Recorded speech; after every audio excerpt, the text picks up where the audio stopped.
Hey guys, my name is Jesse DeGeest. Welcome to the Samurai Workbench tutorial video. First, let me start by just saying thank you.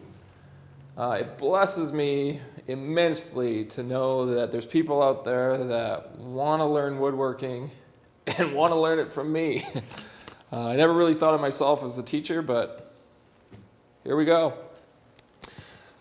I'm not afraid to try new things, and if people want to learn woodworking, I'm happy to teach them. So thank you so much for investing in learning and investing in me to teach you. I also want to say that I greatly admire you and your confidence and your courage in wanting to take a project like this on. A lot of people would look at a project like this and after watching a video would second guess their ability to do a project like this because it can be a little bit intimidating. But what I hope to do in this video is show you that I'm just a guy. Obviously, I've spent a lot of time woodworking, but that it's really a simple process of just cutting holes and marking lines and chiseling and putting in the time. The greatest investment, the hardest part about woodwork is the time that it takes to invest in learning the trade. It's really not that complicated, and anybody can do this if they're persistent in investing that time. So, that being said, I have made this video as in-depth as I possibly can. It is almost 3 hours long, and not only am I going to explain each step of the process as we go, I've added as much real-time footage and sped up time-lapse footage so you can actually see me doing each step of the process. That way you can see the path that I take to build this workbench, and you can choose to either do it exactly as I've done or you can adapt your own style. It's completely up to you. And either way, as long as you push through and take the time, your workbench is going to look just like this when it's done. Now, if you look at the plans, you will see that I have done a finished dimension materials list. This is for you to reference when you're collecting your own material. I'm not going to give a list of exact size boards that you need in rough dimensions because a lot of you guys are going to have your own material and it is what it is. And a lot of you are going to buy material from a store and every store is going to carry different size boards and different width boards.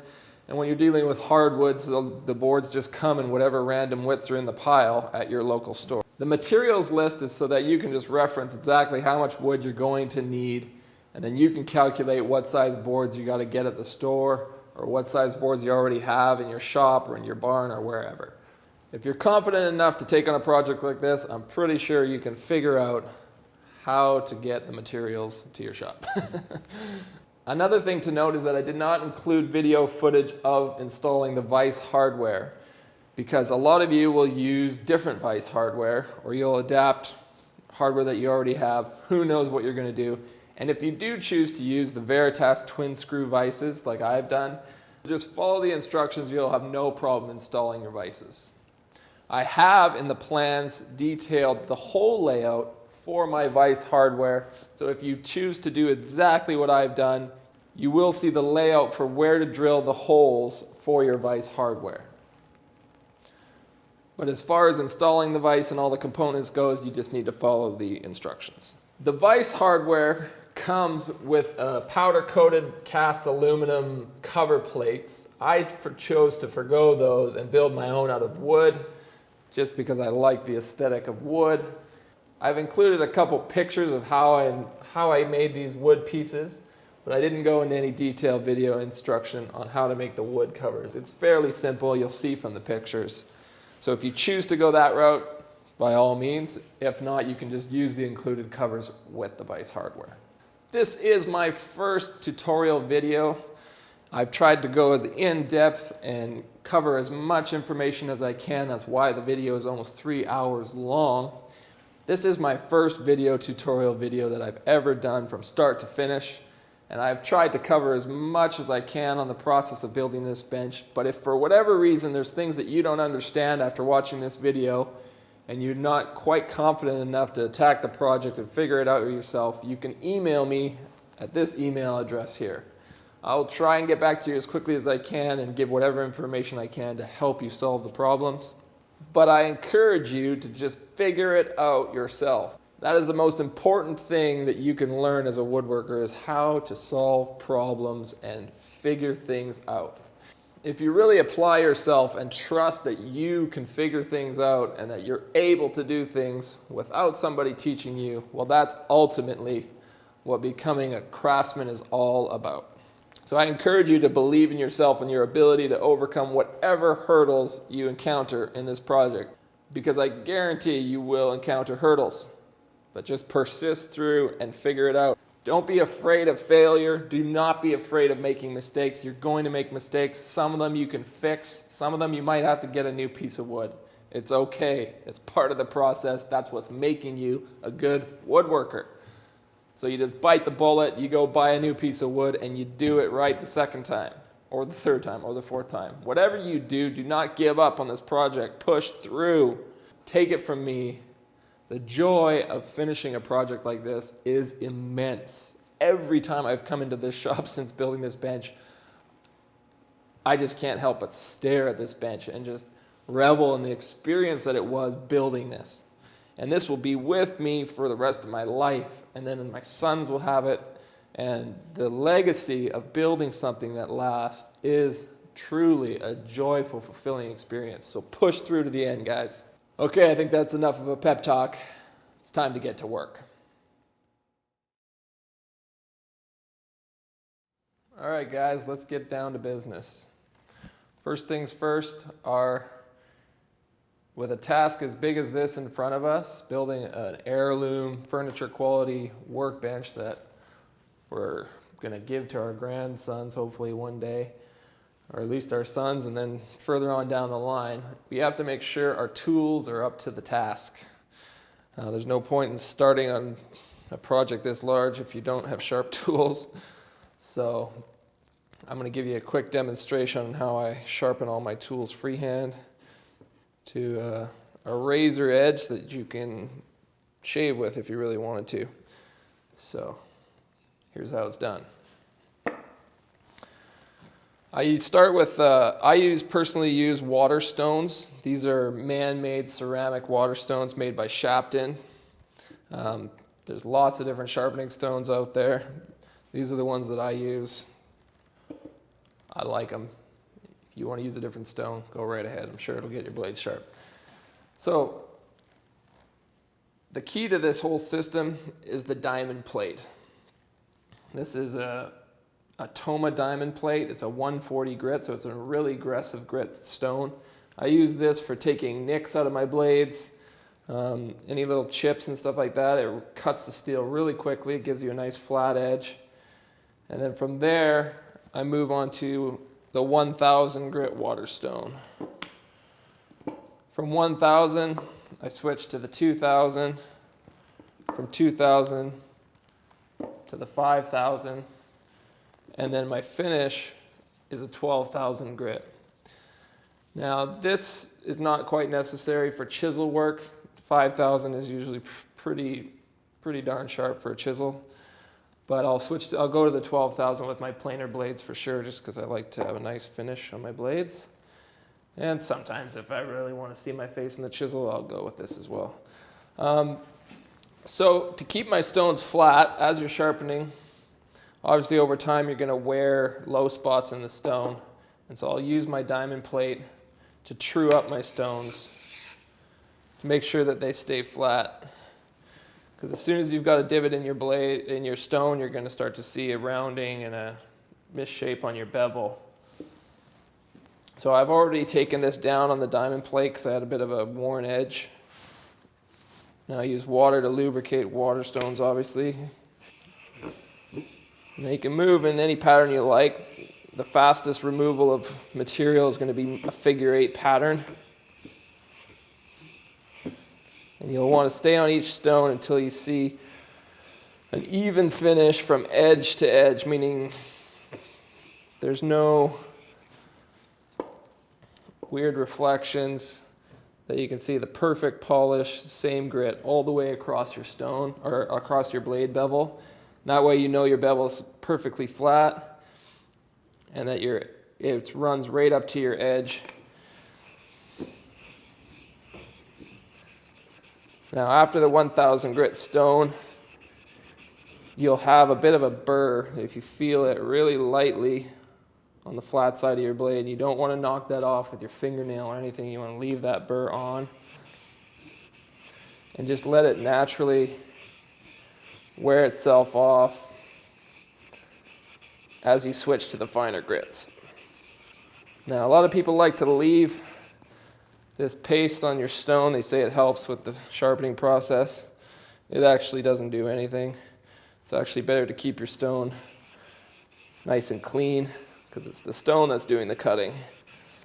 Now, using a Japanese planer blade like this, the blades are a lot thicker and you have a really large bevel, which is easy to maintain a nice pressure on the stone.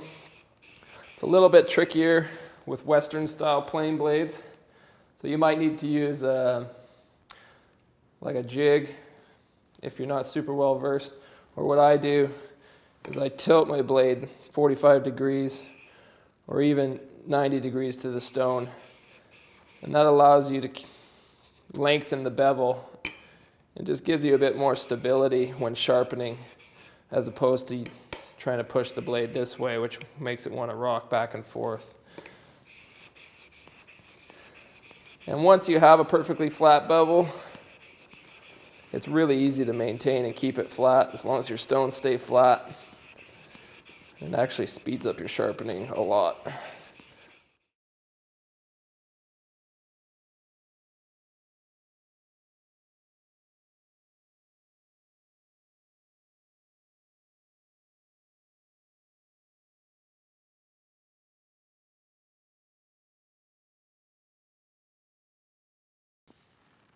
So if everything goes according to plan, you should easily be able to shave your arm hair with your blades when you're finished. Another important thing to know is that wood is abrasive and it will wear the soles of your planes down and create an uneven bottom. So every once in a while it's good to throw your plane bodies on the stone just to make sure they're nice and flat. So just to recap, you start with the 140 grit diamond plate. From there you go to the 1000 grit, from there the 2000, then the 5, and finally you finish polish with the 12,000 grit.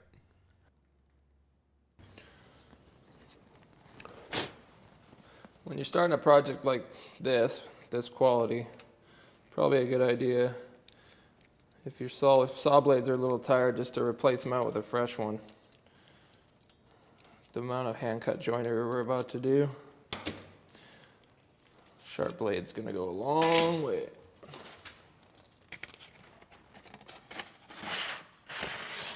Ooh, shiny. These saws and their replacement blades are available on my Amazon store, samuraicarpenter.com.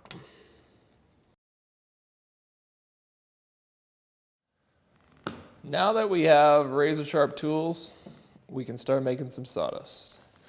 The wood I've chosen for my bench is Eastern white maple and black walnut. I'm going to be using the black walnut to act as kind of a contrasting pieces on the end of my table and maybe for the moving parts of my vise as well as the lower shelf on the table is going to be black walnut and the wedges and kind of contrasting pieces, pegs, dowels, etc. The majority of the bench is going to be made out of Eastern white maple, and the frame and legs is actually going to be made out of locally sawn Gary oak that I milled up a few years ago, and I've got that up in the attic that we're going to bring down. So the first step in the process is to dimension the lumber. To do that, we're going to joint one edge to get a nice straight edge on the joiner over here. From that point, I'm going to rip to larger rough dimensions for my laminating, just because a lot of these boards are wider than 8 inches, so I can't joint them flat in one pass. So I'm going to rip to rough dimensions for all my laminating stock, and then I'll joint the other face as well. So we have a perfectly flat face and a perfectly flat perpendicular edge. And then once we have that going, we can laminate everything up, get it all glued up. And then the next step will be finish planing and getting onto joinery layout. So let's get making a mess.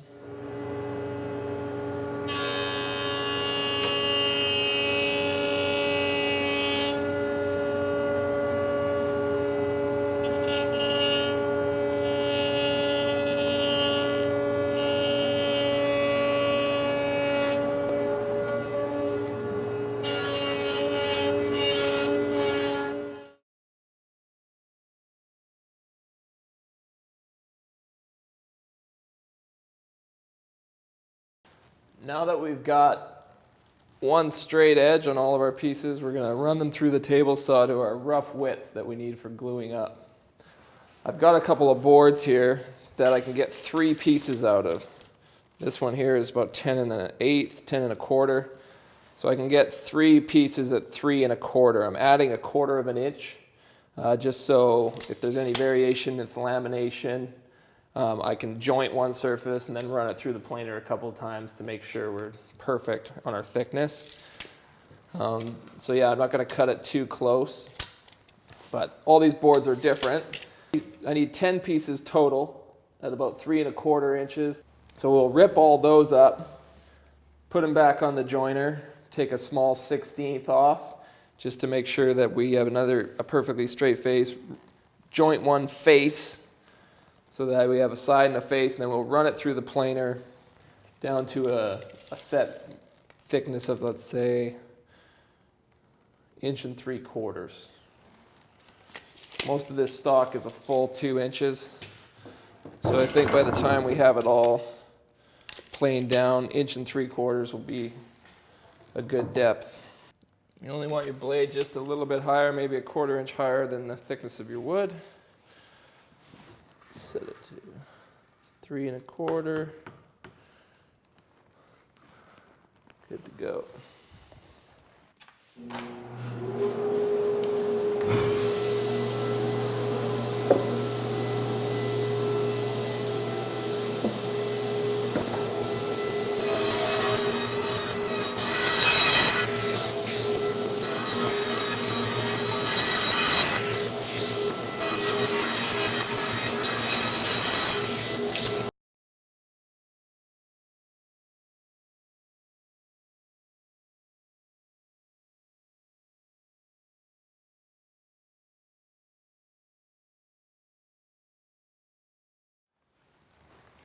Now that we've got all of our pieces ripped to the rough width, you can see I've stacked them on edge.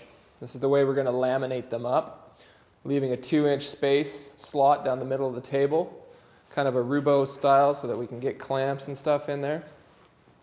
So from here I'm going to take these pieces, you can see they're obviously a little bit all over the map, take them back to the joiner, join a smooth face on them, run them through the thickness planer, and then we're going to get them all clamped and glued up. Once they're glued, we'll run them through the planer again, take off all the variations, give it a perfect depth of 3 inches, and then from there, if these faces are a little bit out, or not perfectly 90 degrees to the top face, we can just run those through the joiner again so that we have just gorgeous flat tabletop slabs.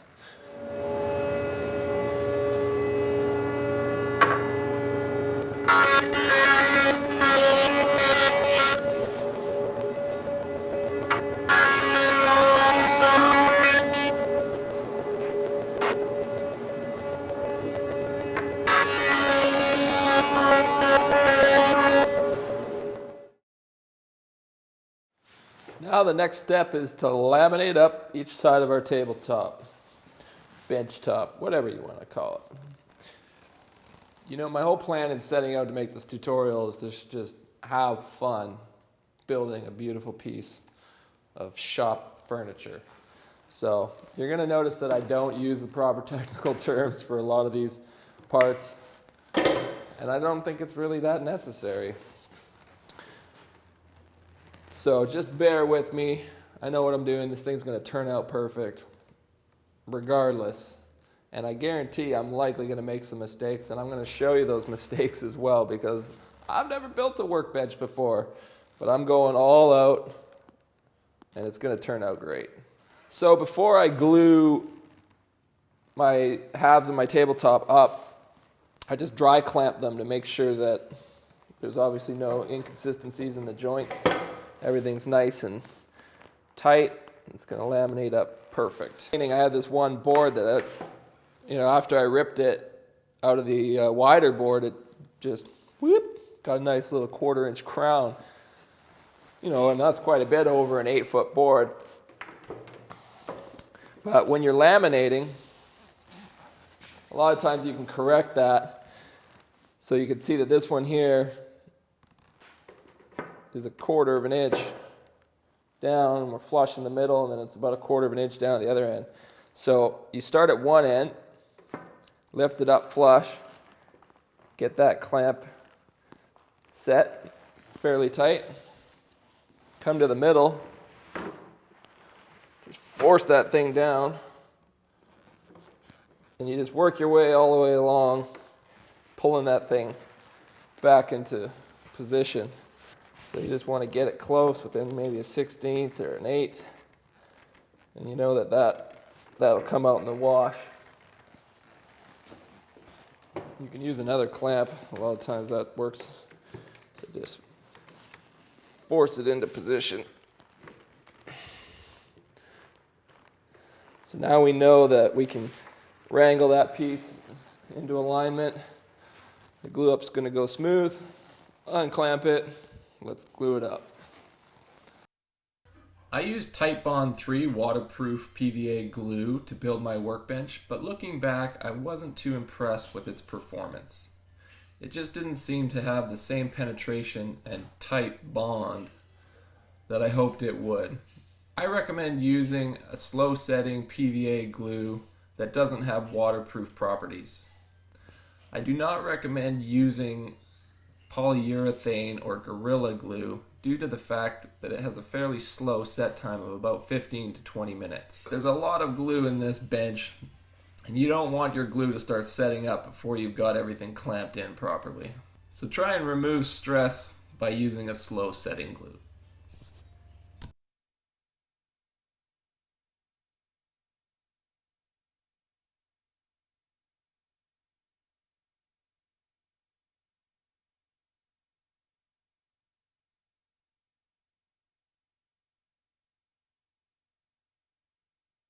So because I didn't lay out all my boards at the same time and lay the glue on evenly and then flip them all up and clamp them immediately, I kind of did one stack and then the next stack. This stack, the glue, was able to migrate down a little bit, so there wasn't as much squeeze out on the top as I'd wanted. You kind of want an even bit of glue squeeze out all the way along. And there's a few that don't have even squeeze out. Is there still plenty of glue in there? Yes. Is the joint still going to look perfect? Yes. But ideally, in this situation, maybe put the face of your tabletop, bench top down.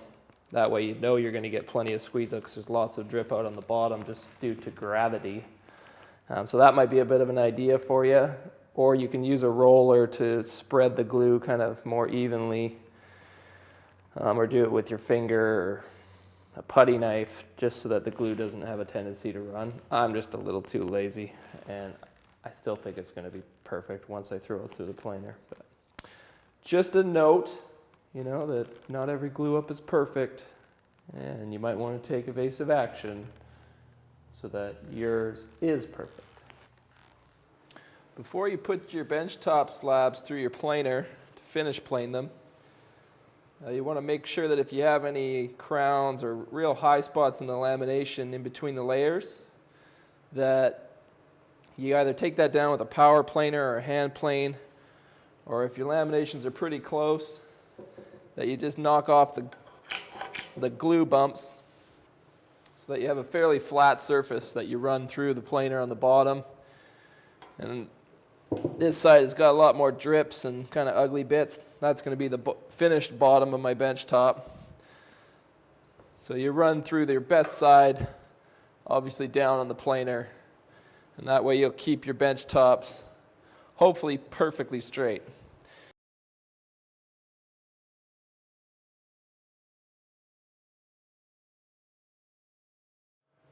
Now that all the lamination is complete and I've planed all my wood to its finished dimension, we're going to get onto the layout. I'm starting with my bench top halves. What I've done to ensure that the layout is symmetrical on both is I've clamped the two together using a couple bar clamps here. They're nice and flat. And I just laid my tape out on them. The finished dimension, the finished length of the slabs is 6'9". That's including the tenon. And then 1.5 inch tenon on each end. So I just mark my tape, the end of my tape, and then I mark 1.5 inches. And then I go down here, mark 6'9", and then 1.5 inches back from there. And I use a framing square to just square that across. Now I'm going to use my track saw. I'm going to use I've got a 10 1/4 inch beam saw that I can cut right through this in one pass. Obviously not everybody has that saw, so you might have to cut it from both sides with a regular skill saw or a track saw. And then I'm going to cut the shoulders for my tenons with my track saw just so there's no blowout.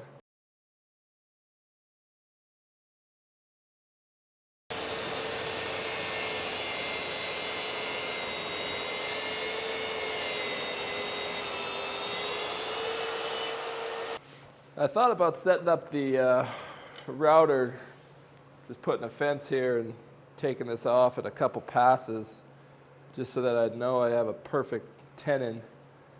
And that's definitely a good way to do it if you're really key on accuracy and not super confident with the freehand tools. But I'm just going to go freehand with my little circular saw here, just to save a bit of time and a whole lot of mess.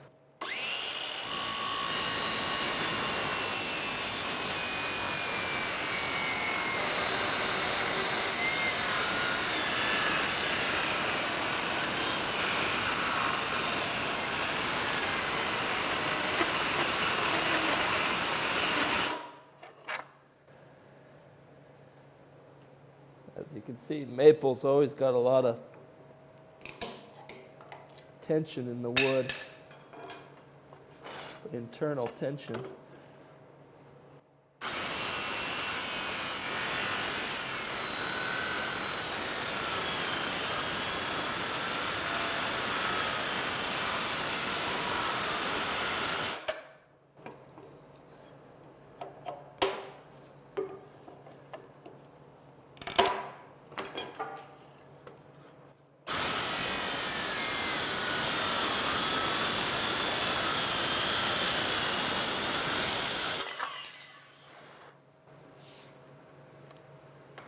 It's not the most accurate way, but if you're good, you're going to be real close.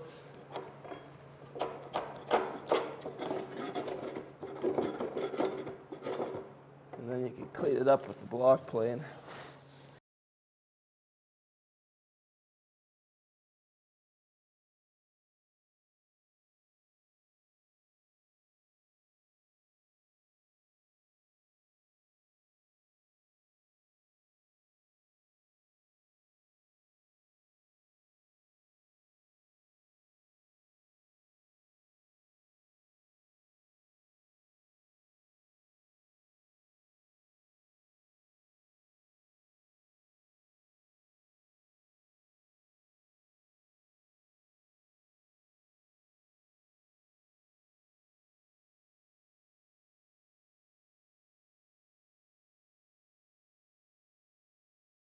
Woodworking is not for the faint of heart.